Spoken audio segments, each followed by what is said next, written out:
நல்ல ஜூஸியாக நிறைய விழுதோட கம்மி எண்ணெய் சேர்த்து கசப்பே இல்லாமல் இன்ஸ்டண்ட்டாக ஒரு எலுமிச்சங்காய் ஊறுகாய் எப்படி பண்ணுறது தான் பார்க்க போகிறோம். நான் இந்த ஊர் எலுமிச்சம்பழம் தான் எடுத்துகிட்டு இருக்கேன். தோல் நல்லா திக்காக இருக்கும் இல்லையா, அதுதான் எடுத்துகிட்டு இருக்கேன். குக்கரில் சேர்த்து அது முழுகிற அளவு தண்ணி விட்டு 3 விசில் விட்டு எடுத்துக்கலாம். நடுவில் ஒரு டேபிள் ஸ்பூன் அளவுக்கு வெந்தயத்தை வறுத்து ஆற வச்சு பொடி பண்ணி எடுத்து வச்சுக்கோங்க.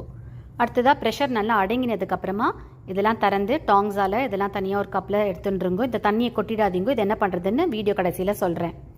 இது நல்லா ஆறினதுக்கப்புறமா இந்த மாதிரி டிஷ்யூ வச்சு நல்லா தொடச்சி வச்சுக்கோங்க. மேலே தான் ஆறி இருக்கும், உள்ளுக்குள்ளே கொஞ்சம் சூடாகவே இருக்கும். நீங்கள் அவசரப்படாமல் நல்லா ஃபுல்லாக ஆறினதுக்கப்புறமும் நறுக்கலாம். நான் கொஞ்சம் சூடு இருக்கும்போதே நறுக்கிறேன். நடுவில் அந்த கொட்டையெல்லாம் எல்லாத்தையும் எடுத்துடணும். ஒரு கொட்டை இல்லாமல் நம்ம போட்டால் தான் நல்லா கசப்பு இல்லாமல் இருக்கும். இந்த மாதிரி ஒரு பாத்திரத்தில் சேர்த்துட்டுருங்கோ.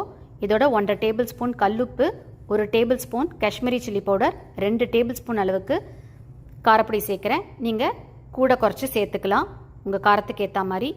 1 டீஸ்பூன் அளவுக்கு வெந்தயப்பொடி சேர்க்குறேன். 1 டேபிள் ஸ்பூன் பொடியாக நறுக்கின இஞ்சி, 1 டீஸ்பூன் அளவுக்கு பச்சை மிளகா சேர்க்குறேன். இன்னும் கொஞ்சம் கூட நீங்கள் அதிகமாக கூட சேர்த்துக்கலாம். அந்த இஞ்சி பச்சை மிளகா நல்ல வாசனையாகவே இருக்கும். 1 டீஸ்பூன் மஞ்சள் பொடியும் சேர்த்து நல்லா கலந்து ஒரு 15 நிமிஷம் அதை அப்படியே விட்டுருங்கோ. அதுக்கப்புறமா ஒரு பேனை நல்லா ஹீட் பண்ணிட்டு 1/4 கப் அளவுக்கு நல்லெண்ணெய் விட்டுண்டு 1 டீஸ்பூன் கடுகு, 1/4 டீஸ்பூன் பெருங்காயத்தையும் சேர்த்து நல்லா அது வறுபட்டதுக்கப்புறமா நம்ம ஊற வச்ச அந்த எலுமிச்சம்பழத்தெல்லாம் சேர்த்து நல்லா வதக்கி விட்டுடுங்கோ. இப்போ இந்த ஸ்டேஜில் நம்ம யூஸ்வலாக அணைச்சிருவோம் இல்லையா. இப்போ இந்த இடத்துல நம்ம என்ன சேர்க்க போகிறோம்னா நல்லா கொதிக்கிற வெந்நீர். நான் நல்லா கெட்டிலில் கொதிக்க வச்சு வெந்நீர் எடுத்து வச்சுட்டுருக்கேன். 1 கப் அளவுக்கு சேர்க்குறேன். அப்போ தான் அந்த விழுது நன்னா வரும். நன்னா இந்த மாதிரி பபிள்ஸ் வரும்போது அணைச்சிடலாம்.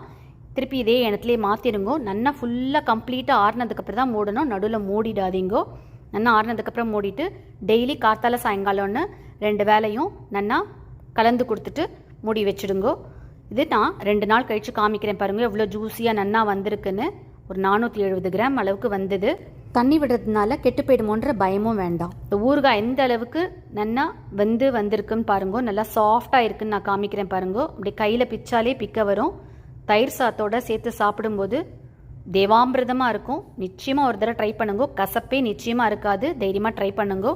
குக்கரில் இந்த தண்ணியை இந்த மாதிரி அகலமான பேசனில் மாற்றிட்டு பூஜை சாமான்லாம் சேர்த்தேன். போட்டோன்னே கொஞ்சம் நல்லா கலர் மாறிட்டு லைட்டாக சபீனா போட்டு தேய்ச்சி அலம்பி எடுத்தோன்னே எவ்வளோ பளிச்சுன்னு தங்கம் மாதிரி மாறிட்டு பாருங்கோ. நிச்சயமாக ட்ரை பண்ணுங்கோ. இது ஒரு டிப் உங்களுக்கு.